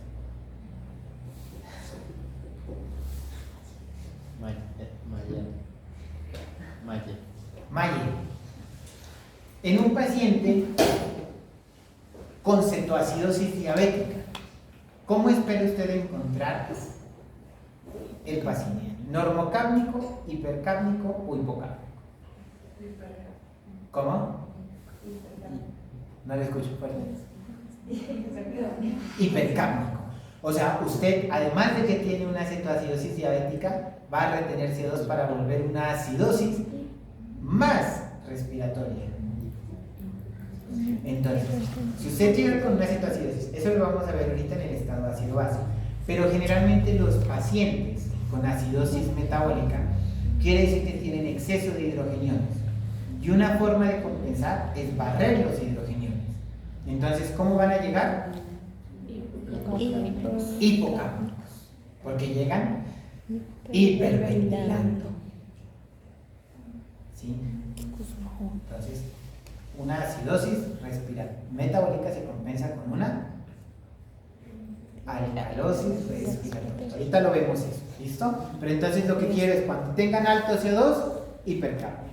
Cuando tengan baja CO2, hipocapnia. Cuando esté normal, normocapnia. Y hasta ahora hemos visto normoxemia al ambiente sin trastorno de la oxigenación, normocápnico. Listo. Segunda parte de gases arteriales en interpretación básica. ¿Listo? Hecho. Nos vamos al tercer punto y al que a veces más difícil les da.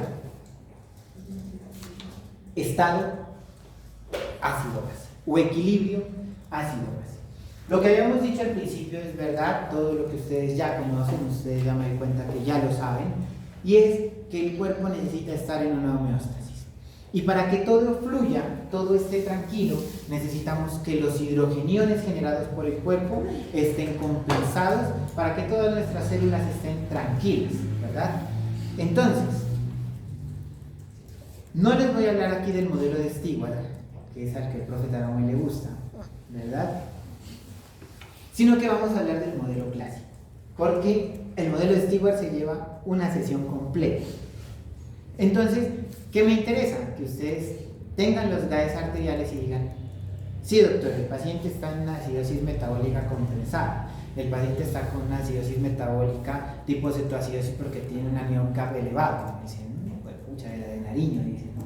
Entonces ahí sí uno está contento, ¿no? Entonces, listo, nos vamos a ver cómo el estado ácido-base como un buffer.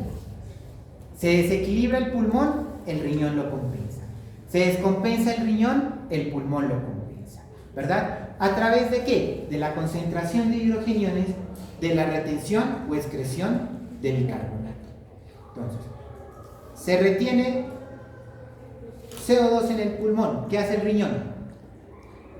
Retener bicarbonato. Retener bicarbonato, ¿verdad? Entonces, se daña el riñón, excreta sodio. ¿Qué hace el pulmón? Ya vamos a eso. Diagnósticos importantes de los estados, entonces: cetoacidosis, pacientes con choque, isquemia mesentérica, hipoperfusión tisular, que lo vamos a tocar más adelante, pacientes que están en urgencias dialíticas. Es importante porque también nos da mortalidad, nos da choque y nos da trauma.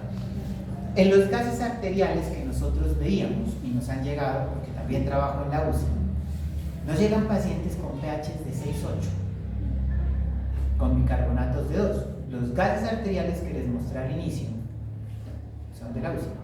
Obviamente les borré el nombre. Cuando nos llega eso, nosotros decimos pacientes incompatibles con la vida. ¿Por qué? Porque no está funcionando su célula. Con un bicarbonato de 2 ya no se mueve nada, la mitocondria está quieta. Así tenga el oxígeno que tenga. ¿Por qué? Porque no está en un espacio en el cual puede funcionar. Si usted pone a un pájaro debajo del agua, ¿le vuela? No. Si le pone un pez al aire, tampoco, se muere, ¿verdad? No están en su espacio ideal. Lo mismo pasa con la célula. Cuando le quitamos esa homeostasis, cuando le quitamos el equilibrio, pues no funciona. No vamos a entrar en esto porque nos aburriríamos, pero se intentó determinar cuál era el estado ideal para que la célula funcionara. ¿Qué se hizo? Ustedes ya saben todas estas teorías, ¿verdad? Si lo vamos a calcular, la concentración por moles de los hidrogeniones que son capaces de moverse a través de una solución, la cantidad es mínima. Para eso se generó el logaritmo negativo, ¿verdad? Y después el logaritmo a la 10 sobre 1 sobre la concentración de hidrogeniones. Que se determinó que el estado ideal de la concentración de hidrogeniones para que la célula pueda funcionar va a ser 735 a 745 y a eso se le determinó pH, ¿verdad? Entonces cuando tenemos un pH entre 735 a 745 decimos que es una solución ideal para que el paciente pueda funcionar y para que su célula esté bien. ¿A qué se debe esto? A la concentración de ácido de bicarbonato y a la concentración de CO2. No vamos a tocar ni la DIF ni el átomo, que son diferencia de ácidos y iones fuertes y de albúmina. ¿Listo? Vamos a tocar solo Henderson y Hasselbalch. Después vemos toda la teoría de Stigma. Me da más tiempo porque es una hora. 2 horas. Bueno. Entonces, vamos a tocar esta teoría, Henderson y Hasselbalch. ¿De qué se compone? De que la degradación del CO2 producido, toda reacción química que produzca energía dentro del cuerpo. Y para lo que estamos formados, o sea, usted va a hacer ejercicio y usted necesita ATP. Esa generación de ATP arranca del oxígeno. Los productos de degradación y que se van a desencadenar, que van a ser expulsados al espacio extracelular, o sea, a la circulación, van a ser dióxido de carbono y agua. Pero obviamente, pues dentro de los tejidos no va a haber dióxido de carbono, entonces la anhidrasa carbónica la transforma, ¿verdad? Para que pueda circular en la sangre. ¿Y qué vamos a generar? El buffer, ¿qué va a hacer? Reabsorción, si se acuerdan, en el riñón de bicarbonato y expulsión de hidrogeniones, ¿verdad? Entonces, este buffer de CO2 en el pulmón y este buffer de bicarbonato es lo que mantiene al cuerpo andando. Si hay alguno en desequilibrio, inicialmente se intentan compensar de una forma aguda o crónica. Si ya no se logra compensar, pues ahí es donde nos llegan los pacientes con cetoacidosis diabéticas con pH de 7,1 o los pacientes con urgencias dialíticas, también en acidosis metabólicas, o los pacientes que tienen una hipercapnia severa, los pacientes hipocosos exacerbados con PCOs de 70, de 80 en fallas ventilatorias. ¿Listo? Cuando no se logra compensar eso, el cuerpo falla. Vamos a interpretar ahora entonces al final equilibrio ácido-base porque Sara hasta que se nos desmaya. Evaluar el pH. Rango normal 735 a 745. Ya ha valorado la oxigenación, ha valorado la ventilación. Ahora sí va a ver el pH. Entonces, listo. pH 735, normal. Pero ahora tiene que ver si está en acidosis crónica compensada o si está en acidosis o si está en equilibrio. Vamos a ver eso. Cuando tenemos un pH menor de 7,3 decimos que el paciente está en acidemia. Cuando está mayor de 7,45, alcalemia. Y ahora vamos a ver qué es lo que pasa. Segundo paso. Ver el CO2. Ya lo han interpretado como normocambio y hipocambio, pero después de ver el pH, otra vez se van al CO2. Si el pH está menor de 7,35 con un PCO2 alto, van a decir el paciente está en acidosis respiratoria. pH bajo con PCO2 alto, acidosis respiratoria. pH alto con PCO2 bajo, ¿qué tenemos? Alcalosis metabólica. ¿Sí o no? Y esto es cuando ya se complica un poquito la vaina. Ahorita nos regresamos a esto. ¿Listo? Tercer paso, valorar el bicarbonato. Ustedes tienen y ven pH bajo, ven PCO2 normal, se van al bicarbonato. Bicarbonato bajo, ¿qué van a decir? Acidosis metabólica. Estamos hablando de los estados puros. ¿Listo? Por eso acá dice puede tener PCO2 normal o bajo, no está compensado. Y vamos a tener pH alto y va a haber una PCO2 normal, se va al bicarbonato. Si el bicarbonato está alto, ¿qué va a tener? Alcalosis metabólica. Listo. Fuese chévere que los pacientes nos llegaran así. No, doctor, tiene una acidosis respiratoria. Listo. pH bajo, PCO2 alta, bicarbonato normal, acidosis respiratoria. Pero la cuestión es que no tenemos eso, sino que siempre nos llegan pacientes que están o no están compensados. Entonces, si usted tiene una acidosis metabólica, una acidosis respiratoria, ¿por qué? pH bajo, PCO2 alta, acidosis respiratoria, ¿verdad? Vamos a ver los estados de compensación. ¿Por qué? Usted tiene un pH de 7,4 y tiene un PCO2 de 45 con un bicarbonato de 30. ¿Quién me dice el estado de ese paciente? pH de 7,4. Si quieren alguien salga al tablero. pH de 7,4.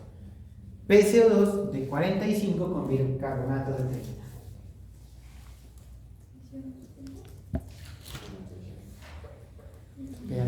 ¿Bicarbonato de cuánto? ¿Bicarbonato de cuánto? 30. 7,4. Está bien. 7,45.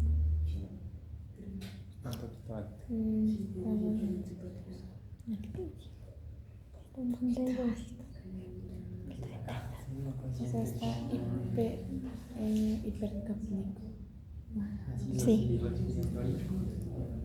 Listo. ¿Qué dicen allá? Entonces, ¿se acuerdan que si queríamos estados puros es fácil? pH bajo, pH alto. Pero ahora el pH está normal. No está bien. No está en equilibrio ácido básico. Entonces, vamos a ver los estados compuestos, ¿verdad? Y los estados compuestos nos llevan a algo, que son... Uy, me pasó acá, no la puse. ¿Qué son los estados de compensación? Los estados de compensación tienen una condición. Y es fácil saber cuando un paciente está en acidosis.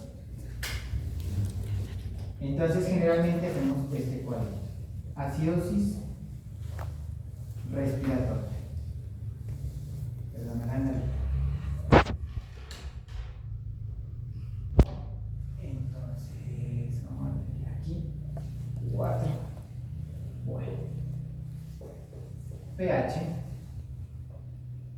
PCO2, HCO3, acidosis metabólica. Acidosis respiratoria, pH. Bajo. Sí. PCO2, alta. Bicarbonato, Depende, ¿no? depende. Entonces, en estado puro, normal. ¿Verdad? En estado puro, normal. Y ese es el ejemplo que vamos vamos a ver ahora. Si estamos hablando de un buffer, ¿usted qué tiene que hacer para contrarrestar esa acidosis? Inventar las bases. Neutralizar los hidrogeniones, ¿verdad? ¿Cómo neutraliza los hidrogeniones? ¿Recuerdan de la fórmula que vimos? Generando más bicarbonato. Entonces, en una compensatoria, ¿qué tiene que hacer? El bicarbonato compensa esta acidosis e incrementa el pH subiendo el bicarbonato. El ejemplo que les ponía ahora era pH de 7,4 con PCO2 de 45 y un HCO3 de 30. ¿Qué tenemos aquí? Una acidosis respiratoria compensada con una alcalosis metabólica. ¿Sí? Por eso les dije que fuese chévere que nos llegaran los pacientes, porque cuando yo les paso los gases arteriales a los estudiantes me dicen, ¿está en equilibrio, doctor? Yo digo, ¿con una presión de 60 está en equilibrio? No.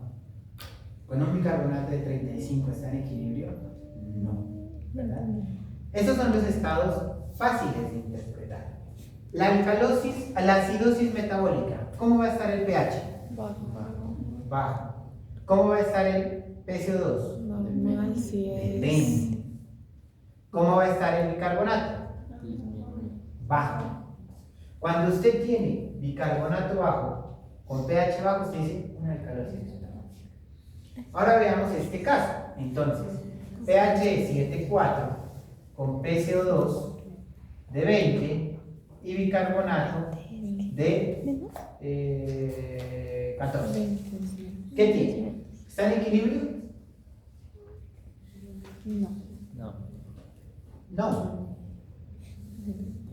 ¿Cuál es el trastorno fundamental? Una acidosis metabólica. Tiene bicarbonato bajito. No llega a los 18. ¿Cómo está compensando? Como su riñón no está funcionando, está hiperventilando para barrer CO2. Entonces está haciendo una alcalosis respiratoria. Entonces tiene una acidosis metabólica compensada con una alcalosis PCO2 respiratoria, que es hacia abajo. Son los mecanismos de cómo compensa el cuerpo, ¿verdad? Estos son los fáciles. La acidosis respiratoria y la acidosis metabólica son fáciles de compensar, ¿verdad? Vamos a ver los otros estados, entonces, los que son los de alcalosis. Alcalosis, entonces. Respiratoria. Y alcalosis metabólica.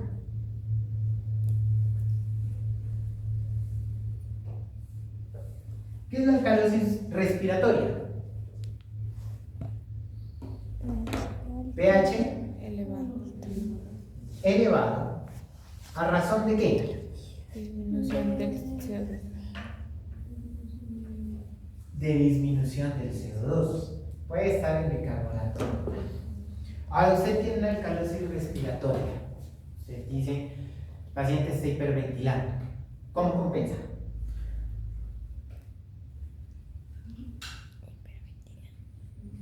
Eliminando más bicarbonato. Eliminando más bicarbonato. ¿Y cómo elimina más bicarbonato? Le dice al riñón, deja de funcionar.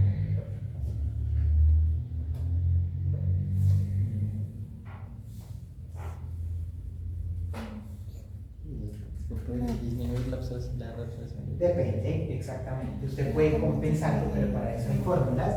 Puede compensarlo con una eliminación a través del tracto gastrointestinal o disminuyendo la reabsorción renal de bicarbonato. ¿Listo? Por eso usted, un paciente ansioso, que hiperventila, que barre, ¿qué le tiene que hacer? Una bolsita, ¿verdad? Para que esté reteniendo su CO2 y no esté dieta. no le dice, oye, dile a tu riñón que deje de funcionar, que no reabsorba bicarbonato. Bueno, pero sí hay fórmulas que nos van a decir algo. Y ahora una alcalosis metabólica. ¿Qué va a hacer una alcalosis metabólica?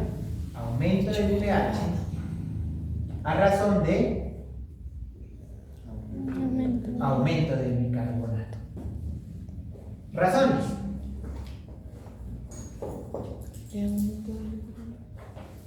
Generalmente son iatrogénicas, ¿no? Generalmente son por metforminas, pacientes que usan metforminas, pues da más ácido clorhídrico. Pacientes que usan furosemida, entonces diuréticos, se está eliminando, entonces se elimina y lo va a hacer mayor reabsorción de bicarbonato y el paciente llega a una alcalosis metabólica. Entonces, generalmente son iatrogénicas. ¿Cómo compensaría una alcalosis metabólica? Dani. Usted tiene exceso de bicarbonato en el cuerpo y una alcalosis metabólica. Dice usted, ¿qué le estábamos dando de tabletas? ¿Qué le dimos? Lo secamos mucho al paciente, mucha furosemida. ¿Cómo compensa? ¿Cómo compensa el organismo? Por eso las dejé ahí.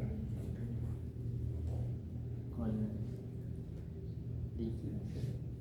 Bueno, sí se puede con líquidos. Sí. Pero el pulmón podría funcionar.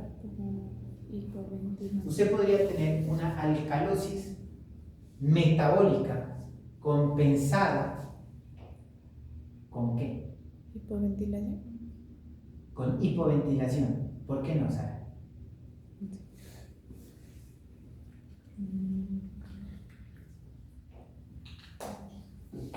¿Por qué no? Dice. Claro, ¿por qué no? Tal vez no alcanza a compensar.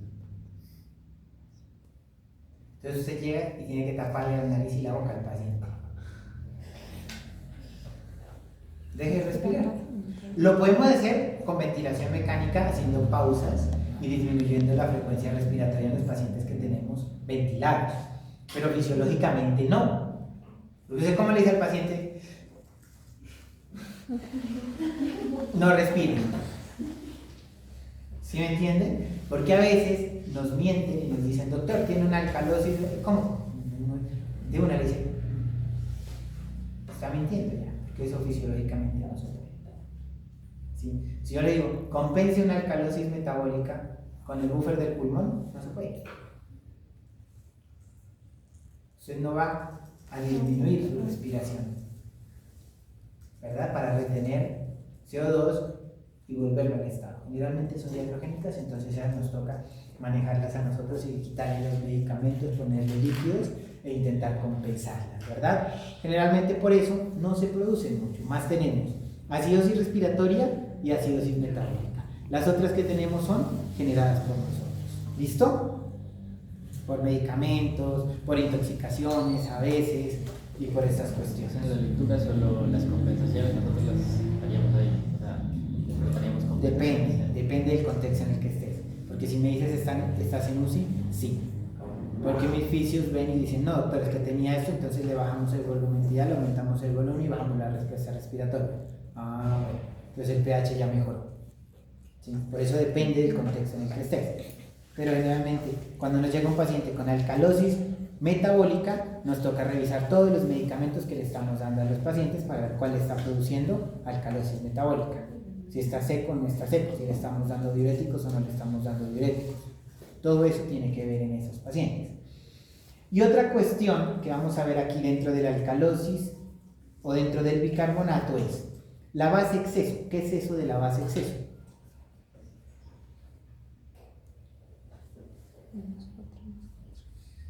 También depende, no tenemos varios autores, algunos lo llevan de -3 a +3, otros de -4 a +4, otros de -5 a +5 y depende de la cantidad. Entonces, en esto que vamos a tener, esto nos va a confirmar o nos va a descartar una acidosis metabólica.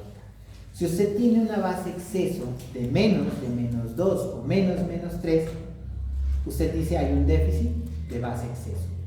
Eso le confirma la acidosis metabólica. Veámoslo aquí. Usted llega y dice, doctor, tengo un pH menos de 7.35 con un bicarbonato bajo. y yo le pregunto, ¿estás seguro que es una acidosis metabólica? ¿A qué tiene que irse? A la base exceso. Ahí dice una base exceso estándar y una base exceso efectiva. Como todos los datos son calculados por el gasímetro, por la máquina de gases, entonces esa base efectiva es la que necesitamos porque esa es la que la ajusta y la corrige a albúmina y a otros ácidos. ¿Listo? Entonces, la base efectiva. Si usted me dice, sí, doctor, tiene una acidosis metabólica, ¿por qué? Pues, doctor, porque la base exceso está en menos 3, menos 4, menos 5. Es netamente una acidosis metabólica. Y usted me dice, sí, doctor, es una alcalosis metabólica, tiene pH de 7.35 y la base exceso está alta. Ah, listo. ¿Cómo le hago? No hay. ¿Listo? Y entonces, la base exceso es la cantidad de ácido que necesita ser agregado in vitro en sangre de un paciente a una temperatura estable para volver el pH normal. Entonces, cuando se va a lo negativo, hay déficit de base. Entonces, confirma una acidosis metabólica. Cuando está alto, una alcalosis metabólica. ¿Listo? Así la confirma. Bicarbonato, base exceso. Sí tiene una acidosis metabólica. Menos de menos 3 ya confirmada una acidosis metabólica. De que esté compensada, está compensada, pero le hace falta exceso base. Y lo que más les gusta a ustedes, ¿verdad? El anión GAP. Lo que siempre es calcule el anión GAP. ¿Sí o no? Y el anión GAP no es nada más que la diferencia de los cationes y los aniones más activos y medidos en la sangre. Anión GAP, entonces, el más activo como catión, el sodio. No ponemos el potasio porque el potasio va de 3.5 a 4, ¿verdad? Entonces casi nunca lo usamos. Utilizamos el cloro que va a 100 y el bicarbonato que va a 20. Anión GAP normal, menor de 12. O sea, una diferenciación de 140, menos 110, menos 20 que de esto, 12, va a tener un anión normal. Eso también se los da los gases arteriales. ¿Listo? Cuando sumamos el potasio, pues obviamente tiene que ser el anión hasta 16. Por eso decimos 12 sin meter al potasio. Anión GAP elevado. Entonces usted tiene una acidosis metabólica con anión GAP elevado. ¿Qué quiere decir? Que puede pensar en esta neumotecnia de estas 5 enfermedades. Cetoacidosis. ¿Tiene anión GAP elevado? Sí. Hiperlactatemia, que lo vamos a tocar más adelante en un ratico que ya vamos a acabar. Uremia, pacientes que tienen acidosis metabólica severa van a tener anión GAP elevado. Entonces, pregunta de examen son cetoacidosis, hiperlactatemia, hiperuricemia, tóxicos como salicilatos, otros medicamentos anticonvulsivantes y riñón en insuficiencia. ¿Por qué? Porque no van a poder excretar los ácidos no volátiles. Esas 5. ¿Listo? Anión GAP normal, enfermedad de Addison en insuficiencia suprarrenal, pérdidas del bicarbonato por riñón, cloro en exceso en esos pacientes que nos llegan choqueados y le colocamos solución salina a lo que marque antes de colocarle después vasopresor, y los pacientes que tienen diuréticos. Cuando hacen acidosis metabólica con anión GAP normal también hay que pensar en diuréticos. Y listo. Por eso los gases arteriales también le ayudan a pensar en las diferentes patologías que tenemos. Y esto era la compensación. Entonces, una acidosis metabólica, ¿qué tiene que hacer? Bajar el PCO2. Una alcalosis metabólica, ¿qué tiene que hacer? Subir el PCO2. Pero generalmente esto fisiológicamente, ¿qué habíamos dicho? No se puede hacer, usted no puede ni producir ni retener. Una acidosis respiratoria fácil, pues compensa con esto, ¿verdad? Y las fórmulas, entonces, ¿es aguda o es crónica? Generalmente en acidosis metabólica, para que usted, en acidosis respiratoria aguda, usted generalmente, por cada 10 PCO2 que aumenta en aguda, aumenta 1 milimol de bicarbonato. O sea que si usted tenía PCO2 de 30 y le subió a 40 y tenía una bicarbonato de 20, ¿cómo le va a compensar? Agudamente, solo 1 de milimol. En crónicos, por cada 10 de CO2 en una acidosis respiratoria, le compensa de 4 a 5 milimoles, ¿verdad? Y también se ha dicho que cuando baja la PCO2, a pesar de que no es, por cada 10 S de PCO2 que baja casi 1 milimol. Y también podemos saber en alcalosis metabólica cuál va a ser la PCO2 esperada, ¿verdad? Y estas son fórmulas que tenemos para ver cuál va a ser la PCO2 esperada de los pacientes, ¿verdad? Algunos dicen 1.5 de bicarbonato para saber cuál es la PCO2 que se espera que compense a esa alcalosis metabólica y alcalosis respiratoria. Estos son consistencia de los gases también para multiplicar, entonces 2 veces la PCO2 normal menos la PCO2 del paciente dividido entre 10 por 2. Es para saber, ¿son o no son consistentes? ¿Es aguda o es crónica? Si no compensa, aguda. Si está compensando, por ejemplo, en los pacientes hipocosos, vamos a decir que es crónica. ¿Listo? Y lo último, el lactato. ¿Qué es el lactato? Entonces, ya vimos oxigenación, vimos ventilación, estado ácido-base, ¿y qué queda? El lactato. No es nada más, sino la función de producción de la respiración anaerobia. ¿Por qué? Porque es un producto de degradación. Cuando la célula está funcionando bien y tiene respiración aerobia, ¿se produce lactato? Sí, en mínimas cantidades. Generalmente se dice que es hasta 1, lo hemos tomado hasta 2 en funciones fisiológicas, y el que se encarga de aclararlo es el hígado, ¿verdad? Entonces, un lactato menor de 2 es normolactatemia.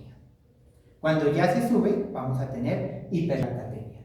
¿Predictor de perfusión? Sí. Porque si el lactato se sube, como en los pacientes con choque, ya sea cardiogénico o séptico, quiere decir que las células no tienen perfusión. Y si no tienen perfusión, no tienen oxígeno. Y si no tienen oxígeno, están derivando a su respiración anaeróbica. Y la función eso va a ser producir lactato. Cuando vean eso, va a ser una producción de lactato tipo A. Y el lactato tipo B es el otro que tenemos por falta de aclaramiento. ¿Cuál es la falta de aclaramiento? Generalmente en enfermedades hepáticas, y aquí sí entran los medicamentos como metformina, salicilatos y en los pacientes que hemos reanimado, ¿verdad? Entonces, ya tenemos normoxemia espontánea, sin trastorno de la oxigenación, normocapnia, estado o equilibrio ácido-base con normolactatemia. 4 pasos y se acabaron los gases arteriales. ¿Sí o no? Preguntas, dudas. Ahora vamos a interpretar a alguien que interprete ya para irnos, porque no demoramos hora y media. Los gases que habíamos puesto al principio, ¿verdad? Entonces, vamos a poner esos gases.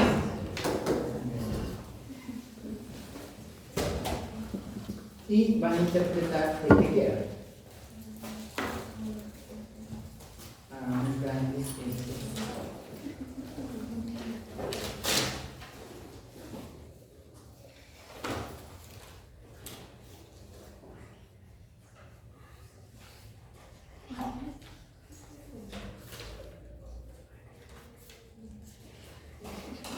¿Sí lo alcanzan a ver?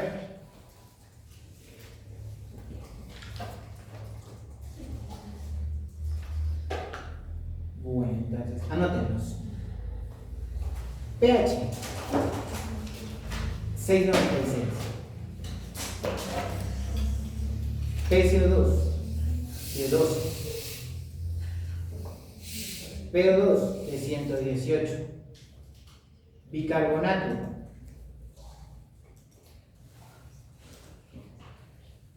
2.9. Base exceso, menos 27.6. FiO2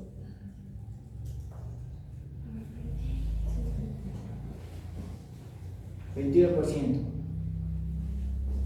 ¿Quién se anima?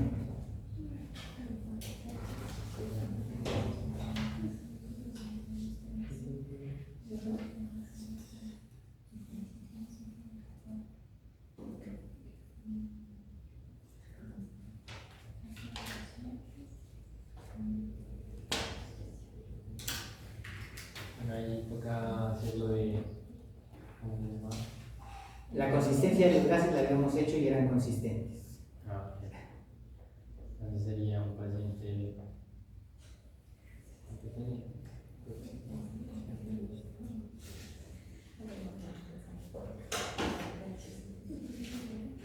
Obviamente esto es mecánica, ¿no?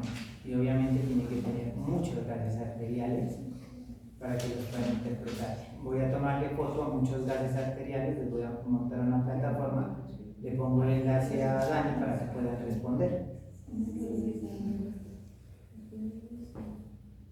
Entonces,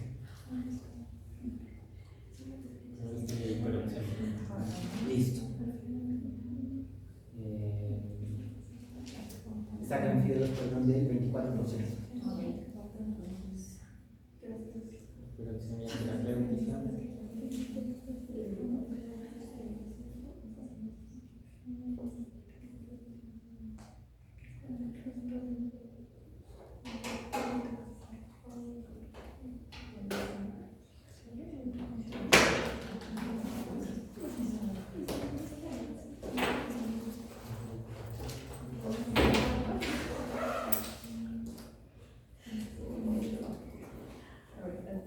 ¿Quién se anima a interpretarnos?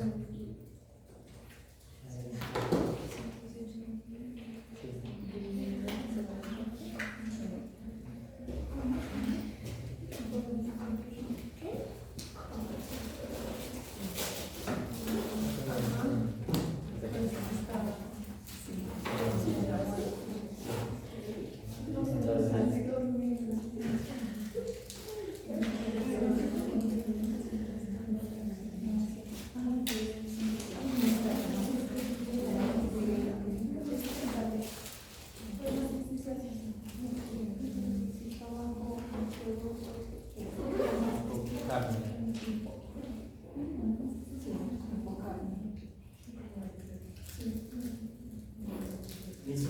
Interprételos todos, ¿no?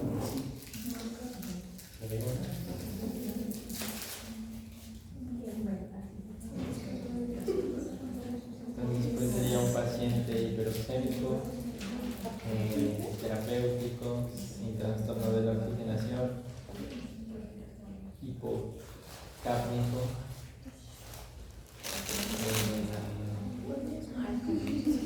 acidosis metabólica,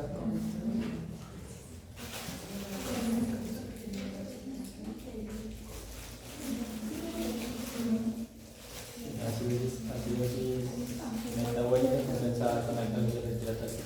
Bueno, escuchen lo que dice Dani dice que tiene una hipercapnia terapéutica sin trastorno de la oxigenación, hipocapnia y una acidosis metabólica compensada con alcalosis respiratoria. ¿Qué dice?